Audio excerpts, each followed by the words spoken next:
Hey everybody, I'm Todd Anderson. I'm Ross Merriam. And you're watching the third and final video of today's test of the London Mulligan, where Ross and I play a bunch of different modern decks in an attempt to see just how much the London Mulligan will affect not only how these decks mulligan, but how they function. You know, we had the first matchup where Dredge actually being able to shuffle back a Creeping Chill or a Narcomoeba along with fetch lands, just like basically putting them back in the deck, made the density of good spells to hit off of those Dredge effects much more potent, which I thought was really interesting, though perhaps maybe a little too powerful. Yeah, I mean, still the opponent being able to find Leyline more readily was better than I expected it to be, because just trading off resources and getting both players low is good for the fair deck. But we did split the post-Cyber games after I handily won game one, because I mulliganed to 5 and then kept an awesome 5 and went off really easily. So the fail rate on these later decks is going to go down. So we definitely saw that in action. Match 2, we didn't see a whole lot of London mulliganing on your side. I didn't mulligan at all. Yeah, my deck was just great. Yeah. Mishra's Bauble, 1 land, Thought Scour, like those draws, like you just don't have to mulligan them that often because you're able to find the extra land pretty easily. Yeah, and then my mulligans, they really did end up sort of a card short, right? If I didn't do a lot in the early turns of the games, even though I was able to get to 7 cards each time and sculpt my hand a little bit more. I was slow out of the gates, and you had answers for everything I played after playing threats early. Maybe if I play a thing in the ice on turn 2 in some of those games, if I have an extra card or I have one more removal spell for a threat of yours that you have to maybe use an answer on, as opposed to something I'm doing proactively, I can take it. So we still saw the volume come up in that matchup against the Thoughtseize Inquisition deck, which you were able to take handily. And now we have a deck that historically is mulliganed quite poorly in Affinity on my side, versus a deck that historically mulligans incredibly well, probably the best in the entire format in Tron. And so you would think that an improvement to the mulligan rule would help my side of things, the deck that normally mulligans poorly, as opposed to yours, which already benefited from other people having to mulligan and have weak hands, whereas your 5 and 6s and even 4s can function really well because you really only need 3 lands. That said, you're still going to get to mulligan super aggressively and turn 3 Tron really, really often, I think, with this mulligan rule. Yeah, so much like Dredge, the Tron deck functions off of 4 or 5 actual resources a lot more easily than almost any deck in the format, because the payoff cards are not the cards that matter from a Tron deck. Hitting that 7 mana burst on turn 3 or sometimes even turn 4 is usually good enough to catch you up in spots where you spent too much time kind of dirtling in the first few turns. But also, if your opponent hasn't applied real pressure to you, just like any big threat is going to usually be too much for them to handle. Now, with that said, you're going to have a lot of 7-card openers where you're going to be pitching 1 or 2 cards, and it's not going to affect you at all, because those 1 or 2 cards are like the second Worm Coil Engine or the other big threat that you don't really need. Ghost Quarter. Or one of the lands that aren't the Tron lands that you would normally see in these decks too. Almost to the extent where there's a chance that you can just change the mana base of this deck and not really have to play a bunch of those extra lands that aren't the Tron lands, like maybe even going down on overall lands. We've seen the way that the mulligan rule works on Magic Arena for best of 1 actually influence how people build their decks, so that they're playing 13, 14 lands in their mono red deck or their mono white deck, just really kind of breaking that algorithm. And I don't think it's going to be as extreme here, because you can't really, you still lose a card every time you mulligan, but you're going to see decks like Tron, like Dredge, be able to function off of less total resources than basically any other deck in the format, and function well and really shine. You also need to make natural land drops when you're playing against Blood Moon, Alpine Moon, Damping Sphere, and those sorts of effects. So I don't think cutting lands makes a lot of sense, because your opponents are going to have access to those cards more readily as well. Sure. But you are going to be threatening Tron a lot more consistently, and that's a big deal, especially in this matchup where I can run you over if it takes you too long to get Tron. Even turn 4 on the draw might be too slow. From the Affinity side, sometimes when this deck mulligans, its hands look really embarrassing. When you start with 7, that should be easier to mitigate, and I think if I mulligan a lot, you're going to see a lot of 5 and 6 card hands that just empty really quickly. Yep. They might empty without a real payoff, so I have to hope the top of my deck still yields something. Yep. But that's a lot better than what it was doing before. And this deck can also mulligan to set up hands that play Experimental Frenzy on turn 2 or turn 3. Yeah, Mox Opal and Springleaf Drum, just potent accelerants that allow you for some really degenerate starts featuring Frenzy. Yeah, and this deck that has a low land count, low spell count, a lot of free spells, and a Mox makes the best use of Experimental Frenzy that I have seen, and it can go off. I mean, you can just hit 7 cards immediately if you hit the right string. So the experimental frenzy builds have seen are caused a resurgence in Affinity recently. These were tied for the second best performing decks from the data I've seen from regionals in terms of number of top 8s. They each had 6 out of the 80. So you're looking at 3 out of 40. So that's 7.5%. So a healthy number for Modern, and a really good performance for a deck that we haven't seen a whole lot of in the last year or two. Has largely been supplanted by Hardened Scales. So yeah, well, even still, the Affinity decks or the Ancient Stirring decks that have been seeing play in general have been really the focus of people's hate, and the Affinity decks kind of get splash damage from that, like your Ancient Grudges, Shatterstorms, all that kind of stuff just kind of piles onto Affinity. Even all the Ancient Stirring decks all playing like 3 or 4 Nature's Claims in the sideboard buys them enough time to combo off, even though the Affinity decks kind of have explosive draws, and it's a lot of splash damage, but a lot of that hate has gone away. Not only do you see fewer actual Nature's Claims because there's fewer Ancient Stirrings in the format now that Ironworks is gone, but you're also seeing just less overall disenchant type effects because people are focusing way more on the graveyard right now. Yeah, because Faithless Looting is kind of at the top. That's a good point. Way fewer Stony Silences, a great card against Affinity. So maybe it's less the introduction of Frenzy and more the reduction in hate. We have seen a tick up in Shatterstorms because of the recent influx of the Whir Prison deck. Yep. Shatterstorm, a card that we used to see a little bit of play against Affinity, hasn't recently, but it's definitely a very good card in that matchup. But if that's all they have, and that you see way fewer Grudges and Stonies as a result, that's definitely a gain for this deck. So 2 factors combining to help this deck come back, and I'm excited to see how it works. All right. Against you lost the last game, last match, but we're 1-1 right now. So we are going to be playing for some marbles. Ross, you going to be on the play, I assume? I will be on the play for sure. No choosing to draw in this matchup. This is a classic Modern matchup. Been happening for 6-7 years now. That looks like a mulligan. This is literally the worst Tron hand I've ever seen. I'm gonna talk about it, I guess. Do I need to talk about it? I don't think so. It's literally no Tron pieces.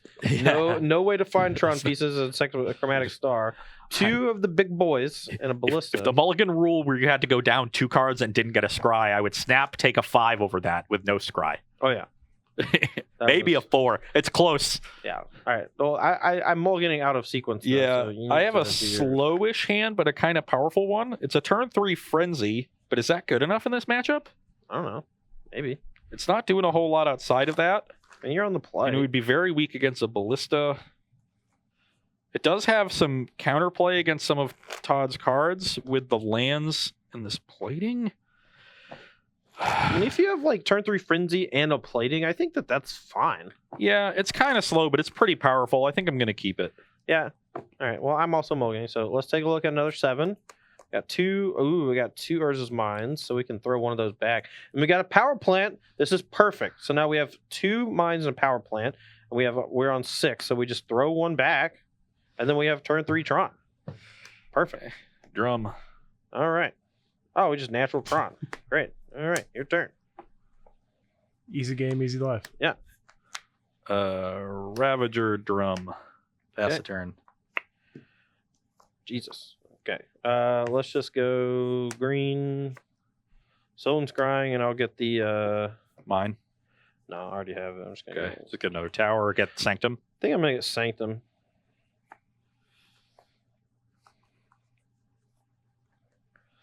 And now the question becomes: Is our draw even good enough? Turn 3 Tron. He can turn 3 Frenzy. Let's hope to hit a 0 mana creature. Memnite or Ornithopter here, I think. Nope. You can go.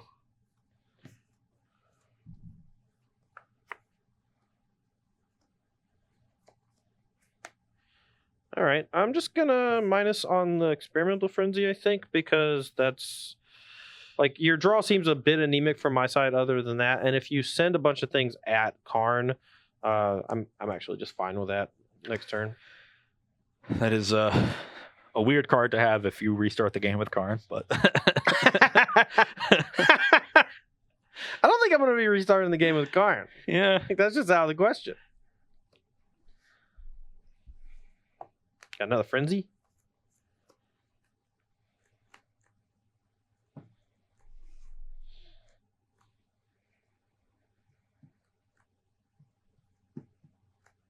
Am I dead? Trying to kill me with an ink moth over there? Trying to see. Well, plating and Ravager cancel out on ink moth, but Yeah, the problem. So I can't one-shot you, and I can't plating up a Nexus and deal some damage to Karns to protect the plating from Karn the following turn. Mhm. So if that is the case, I think my best bet is to just equip the Ravager and deal with the Karn for now. Yep. And then pass the turn.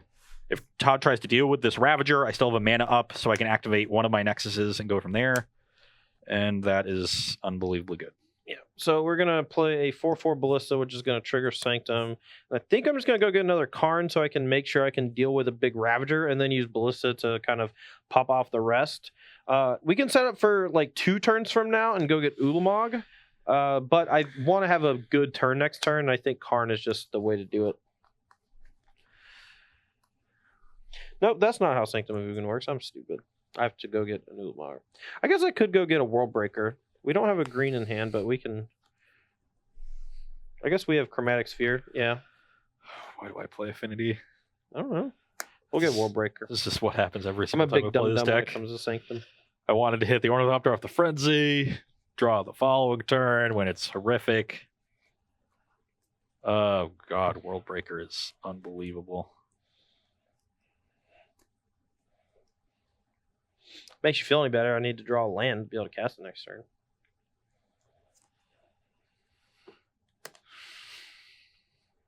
Ornithopter. Sure.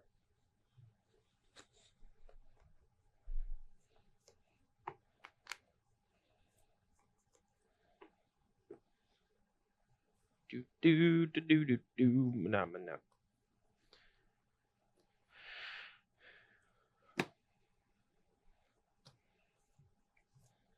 You're trying to like use Blink Moth to protect your Ink Moth, Yeah. trying to threaten lethal, and then still beat me over the top of it. I can't. Even if Todd blinks first, Ballista on 4 trumps my 3 ways to protect Ink Moth. Mm-hmm. So, because 4 is bigger than 3. It's true. So, how do I play this? Do I just try to draw Ballista counters out? That doesn't seem like a winning plan, given that Todd can just replenish them, worst case scenario, on the following turn. And I'm only drawing them out 1 by 1, and a land lets Todd add 2 a turn. So, I guess I just smush. No blocks. 2, 4, 5, 6 damage. Yep. Brings you to 14. Yep. I should have mulliganed this hand. Why did you convince me to keep this? I don't know. It's so slow and mopey. London Mulligan, baby. Okay. Todd just tricking me because we're playing for marbles. Oh, kind of like how you tricked me the other day when we were playing for marbles. And also, I wasn't tricking you. You said you had plating and a turn 3 frenzy, which means you had a creature or a Mox Opal and another thing. The hand was not bad. It just wasn't good against like turn 3 Tron. My hand was 3 lands, these 3, and Frenzy. All right. Well, we're going to Sphere, make a green. My 4 draws were 2 lands, draw more Ornithopter. So we got 1 floating. All right. Whatever. We'll World Breaker and we'll target Arcbound Ravager and see where you move the counter. And I have 1 mana floating.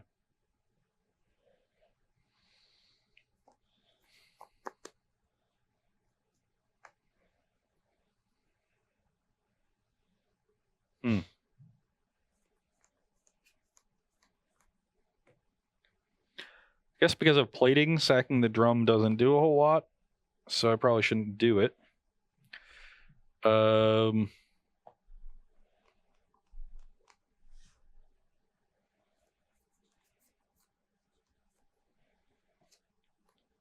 As Reach and Exiles. I know. I'm trying to figure out how much mana it is to return, and it's 3 like I thought. Just well, making it die first. Yeah, I don't think it's gonna die. we'll see about that. Okay, that's fair. Maybe my best bet is to just draw the other Frenzy. I'm just going to put a counter on the Ornithopter. Yeah, I'm gonna let that happen. I'm gonna Okay. play a Expedition map. Sure. And actually, maybe I should try to kill that.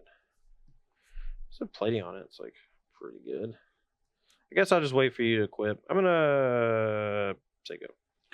End step, use Plating's ability. Yep. So now we got a 5-power Ornithopter. Yep. Got a 6-power Ornithopter. I am very dead. Okay. Cool. All right. Well, we're going to start getting sideboards and stuff together. We're not going to go anywhere, but if we have any questions from chat or comments or, I don't know, cool ideas that we could try out for Thursday.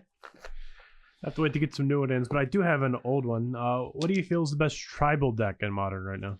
Humans. Yeah, I think it's pretty clearly humans. Even though it's kind of on the downslope right now, I think it's still really solid. I kind of like the interaction between Lavinia and like some of the decks that are kind of going off right now. But not sure how good it is. Is Warping Well good against you? Probably. Spellskite okay against you because of Ravager or nah? Spellskite seems pretty meh. I guess it stops Welding Jar too. Sure. My Galvlasts are pretty bad. They don't really kill anything except like a Karn that got minused. Damping Sphere obviously pretty good. Dispatch can answer Wormcoil Engine and World Breaker, both of which are problematic. So I think that's an easy 4-for-4 here. Maybe I want the last Frenzy, but I don't want to play a long game against Tron. All right. Well, I got mine pretty situated. So from my side, 3 Nature's Claims come in. They're just obviously the nuts. 2 Warping Whale, just a cheap answer to some of the early creatures. Can occasionally create a 1/1 that allows me to ramp into something a turn earlier than I should be able to. We're going to be cutting Ugin. The minus doesn't do anything, and the plus I think is a little too weak. I think Spell Pierce is actually quite good. I missed Spell Pierce on the first way through. Maybe Spell Pierce is good. But I'm also going to be cutting Relic of Virginis because even though it cycles, it's a little slow, and this matchup's not really about the graveyard. So while Ross finishes that up, anything, Rob? Yeah, what do you think makes humans better than spirits currently? I just think the aggressive slant gives you a better chance of beating some of the linear combo decks. Like the Spirits deck, it can turn the corner really well if it has a good collected company. But as far as just like casting their threats is concerned, I think it's just a little bit weaker. And I think the disruptive elements of humans is a little more potent at this moment.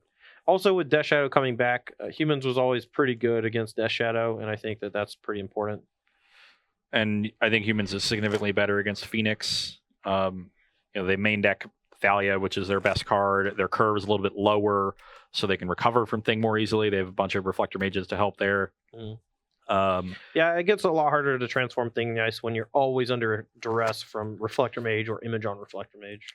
The format's also pretty fast right now, and the humans deck is just a little bit lower to the ground. It doesn't stumble as often. Its mana base doesn't deal itself as much damage. Yep. I'm just going to trim a Memnite and a Frenzy. I don't think I want a ton of expensive spells because the late game is almost always going to belong to the Tron deck. Frenzy also really awkward with Damping Sphere. It's true. So, all right. Well, if you're curious about the deck lists themselves and you haven't had a chance to look on them, make sure to check out the Cardboard Live extension. Should have both deck lists handy for you to peruse as well as the sideboards, and you can kind of compare and see how maybe you would sideboard in this matchup from either side of things. I guess since I'll just wait since you lost game 1. You can do what you do, baby. Yeah, I'll be on the play again. All right. Back against the wall. Uh-oh. My first 3 cards are bad. Second 3 cards are also bad. Yeah, this is a for sure keep. This hand's quite good. Well, all right, I think this is a hand that's actually like on the borderline, and the Mulligan rule makes me want to Mulligan it, right? Because I think Snap Mulligan. No, it's a Snap Mulligan here. Yeah. But I think in previous format with the other Mulligan rule with Expedition Map, Star, Stirrings, I think this is like a turn 4 Tron pretty easily based on just like getting a little lucky off the top with whatever. Like we get to like Star into Stirrings, find a Tron piece, play map, next turn crack map, play a thing, and maybe just find it naturally. I would Snap Mulligan that hand regardless of the Mulligan rule. Sure. Because I don't think I'm going to keep a 7 that doesn't have a Tron land in it. That's fair. It's a general rule. Yeah, I mean, that's fair because when I'm playing against Tron, whenever they lead with a turn 1 land that's not a Tron land, I'm usually very happy. Yeah, So especially on the it's a good draw. point. So why are they playing so many basic forests instead of just more Tron lands?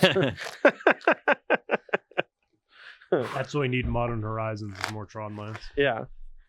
You know, some of them play Some Urza's locusts. Factory. That's Yeah. kind of a Tron land. Yeah, that's true. Getting a little too on theme All there. right, so 1, 2, 3, 4, 5, 6, 7. Hey, turn 3 Tron. We'll play back a Sylvan Scrying. Sure. I will start on Citadel, Just- Welding Jar, Mox Opal, Ravager. That's a really good start, Ross. I thought so. Hey, just natural Tron on 3. Nice. Just can't not have it. Yeah. Look, honestly. And this is probably better. Let's just go with Master and attack for 2. Yeah, I mean, I might just be dead. You're at 18. Pass the turn. Like, I have turn 3 natural Tron, and it just might not be good enough because I just have a bunch of, like, land. My hand is just all mana, so. All right, your turn. I'm going to do this face down. Yep.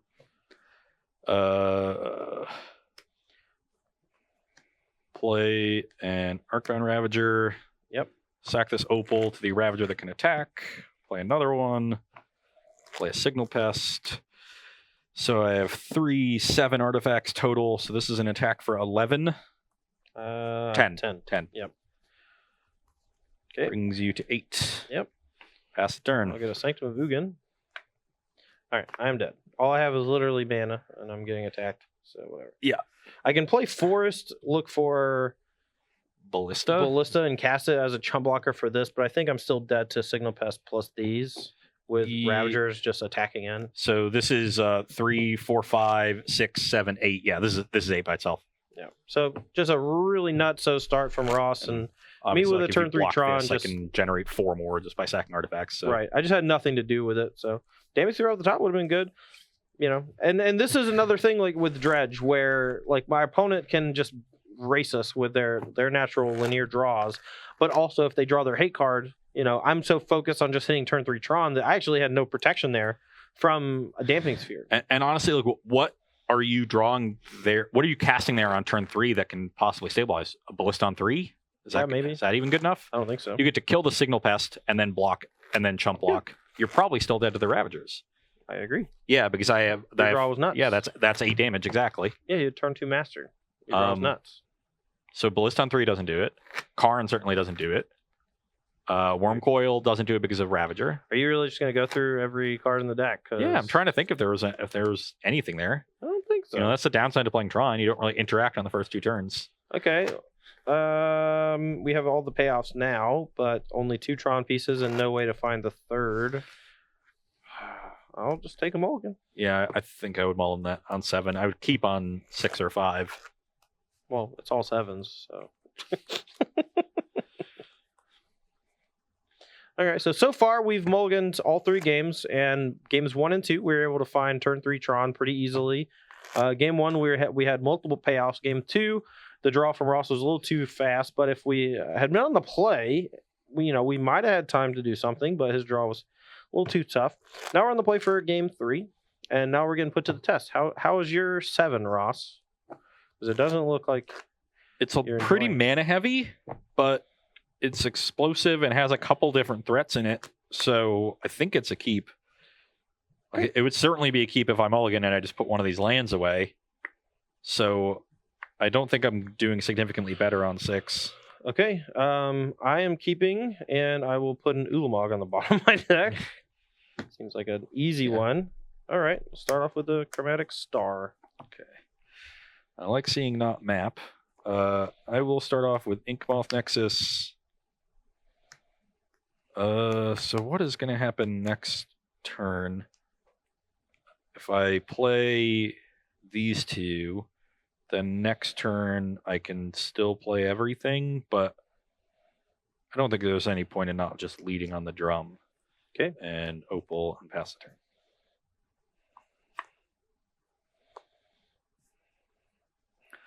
Green mana. Green.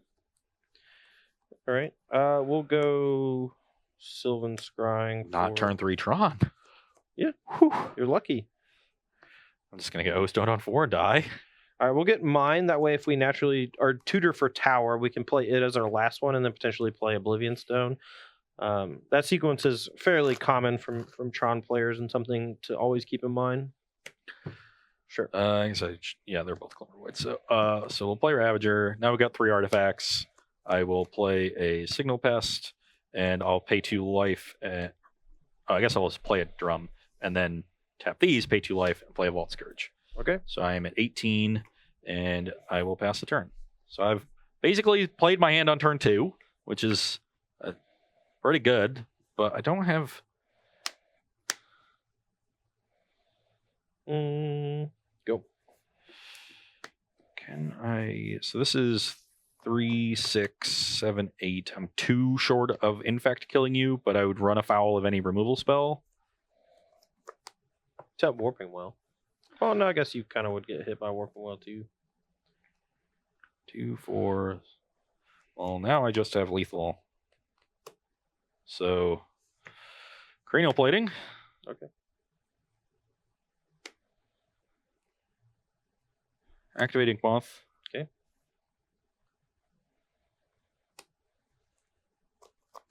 Equip. Okay. Declare attacks. Sure. Trigger Battle Cry. All right. Claim the... Oh, he's claim. You have to claim... I guess you can claim either one, but... If I hit the plating, let's see, you can sack here. I'm going to take 2, and then you get 3, 4, 5, 6, 7. I didn't think a 8. Claim, so I'm missing a point here because of that. Let me make sure. I might actually just be dead if I kill the plating, so let me just make sure. So if I target this goes It's 1 short if you kill the plating. That's 2, and then 3, 4, 5, 6, 7, 8, 9. It's 2, because this is 6 artifacts, this is 7, and then Battle Cry and 1 initial. Because I was 2 short before. I will hit cranial plating. Yeah, sack here. So I threw away a point of damage here. So I should have attacked with 2 the damage. Yeah, so you go to 18, I go to 20, and you take 1 poison. You're gonna go to 24 from the claim. Oh. No, you sacrificed it, right? Yeah, I sacrificed. All right, so you're still at 20, and I take 2 poison. Yeah, 2 poison. Sorry. So 18 life and 2 poison for you, 20 life for me. I forgot about thinking about claim, so I should have used the Vault Scourge to tap with Drum to equip and attack with the Ravager. 18, Ross. You paid 2 for the Vault Scourge. Yeah, I was at 18, but I he gained 2 from the Vault Scourge. Right, I'm connecting. sorry. Okay, my go. Yeah, pass the turn. Forcing Todd to use the claim there, though, does stop him from having a powerful turn here unless he has the tower naturally. So there was some value in... Well, we don't have it yet. Okay, don't have the O-Stone. That's good. All right. An O-Stone here would just be game over. Because it would also blow up both my Glimmervoids. Yeah, Or literally leave me with an Inkmoth Nexus. So I have green floating. Because of that, maybe I wasn't even supposed to attack with the Scourge. Play a Worm Coil Engine, and I think I'm just going to pop Ravager right now because he needs to peel. He can't put the counters on Inkmoth right here, and he needs to peel plating to kill me. Otherwise, like, the Ravager just does some kind of mess up tricks that make Worm Coil not work anymore. So yeah, I screwed this game up. I shouldn't have, because of claim. I don't think I should have. I think I should have just presented lethal infect and left up the Drum. I should have not attacked with the Scourge. Okay, all right, Just Pest and Nexus, and then I would have won this game. You might still win. I guess you could have just held up the claim then for the Nexus, but then it would be a lot easier for me to play through the Worm Coil. Yeah. I mean, I kind of wanted to claim the Inkmoth because of what it represented alongside the Ravager, but God, why do I play this with the deck? 2 claims, I had to choose between killing Plating Ravager or like Inkmoth plus plating or something. Why do I play this deck? This happens every time. Activate Inkmoth, attack for a bunch flying and some more infect. So I'm going to go to 4 poison, and you're going to gain 2 life, and you're going to hit me for 4. All right, so I go to 14, So you go to 4 poison, 14 life. I go to 22. 28 or something. What? Oh, you claimed again. So you 26. Again, 26. Okay. Okay, so my life total is quite healthy here. I think I'm winning this race. Yeah, I don't really have much to do with all this extra mana either, So- so let's just pop this. I should have done that on upkeep probably. No, because you don't know if you're drawing like World Breaker. All right, so we'll just Oh, get you're this to gonna make go sure we for it. That don't makes lose sense. to Nexus. I'm gonna go ahead and kill it now. That definitely makes sense. I will then get my basic. Hit you with a Worm Coil, so I'll gain 6. So 20 all. Yep. And then I'm gonna play and pop Expedition Map. Going to get either Sanctum. I don't know if I have a second Ghost Quarter now. I'm gonna double check. I don't think so. Okay. Let's get Sanctum, our other specialty land. And pass turn. And now it's Wormcoil versus Flyers. Yep. This is a game where Todd had 3 pieces of interaction, and I had 3 important cards up to this point. Dispatch here would be nice. 2 into the Wormcoil. For sure. Experimental Frenzy would be nice. Even Damping Sphere would be fine. It would just buy a lot of time and lock out a lot of Todd's deck. Yeah. What land did you end up getting? Sanctum. Sanctum, okay.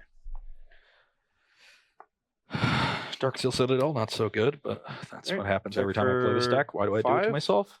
I'm at 15, you go to 22. Yep, you can go.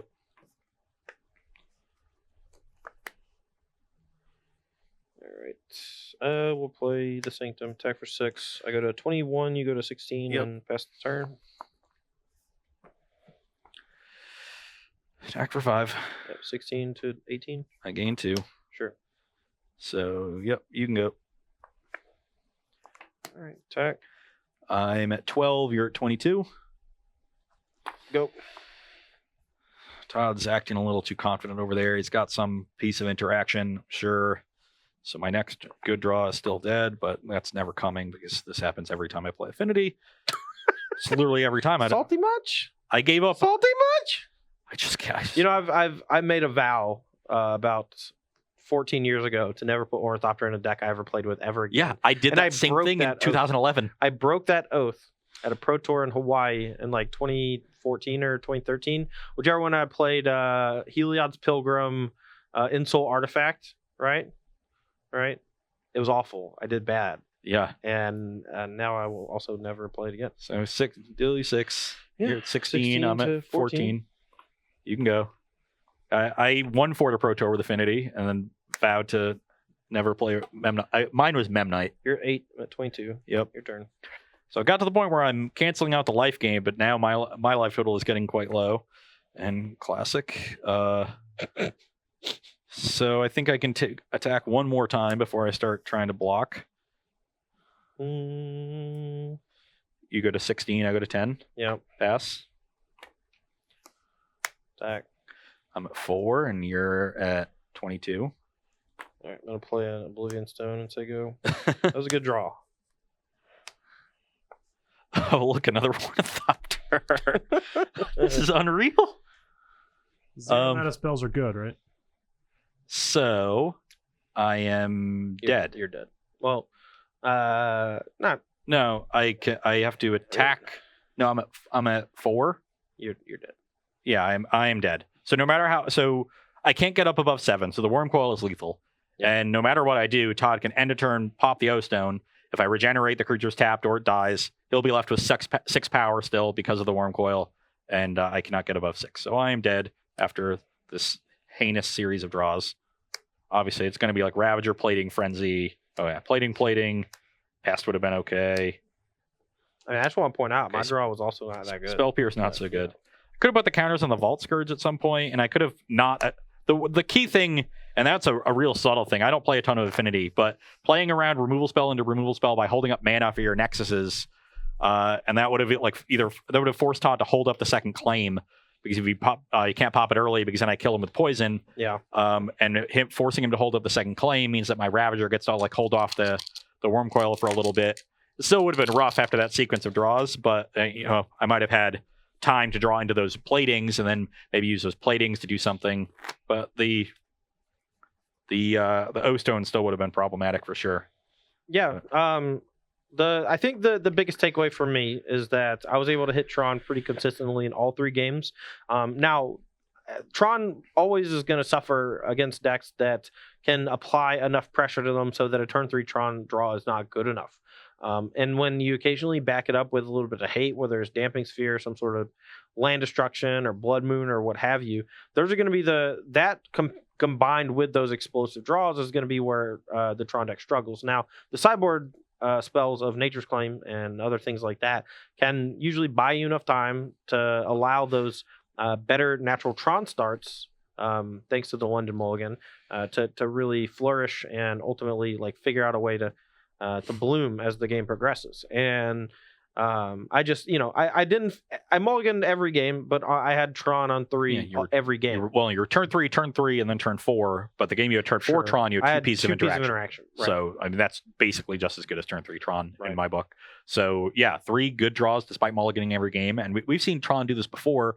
But the London Mulligan certainly, helped you out there. Yeah, I mean, and let's say that I was on 6, right, and that 7-card hand that I looked at in game 3. Ulamog was in place of any of the enablers, right? Any of the Chromatic Star, Ancient Stirrings, Sylvan Scrying, even the Forest. Like there's a chance that just has to be a mulligan to 5 in the old school mulligan rules. And in this one, I was able to turn that Ulamog into just another card that allowed me to hit my Tron on 3. And I think that that's a pretty huge thing. Yeah, definitely seemed like the London Mulligan helped a lot for you. That makes sense. We can sort of classify decks roughly as decks that want a set of specific cards versus decks that want a critical mass of cards. And this mulligan rule doesn't help the critical mass decks because it keeps you on that same diminished resource count. But it certainly helps out the decks that are looking for specific cards because you get the choice of the top 7. You're always going to do better when looking at 6 or 7 rather than just the top 6. That's 7 different hands essentially you're looking at. You're looking at 7 different 6-card hands instead of 1 6-card hand. Now let's take a step back here. Let's really try to analyze the 2 decks I think that function the best off of fewer cards, but with the London Mulligan being able to see extra cards. Dredge. I think giving Dredge a leg up when it's already like a tier 1 deck in the format is a little dangerous, and I'm a little bit wary. And the only reason that I'm even skeptical of the London Mulligan is specifically because of how much it benefits Dredge. Yeah, that's definitely something to be worried about, and we'll see what happens in London.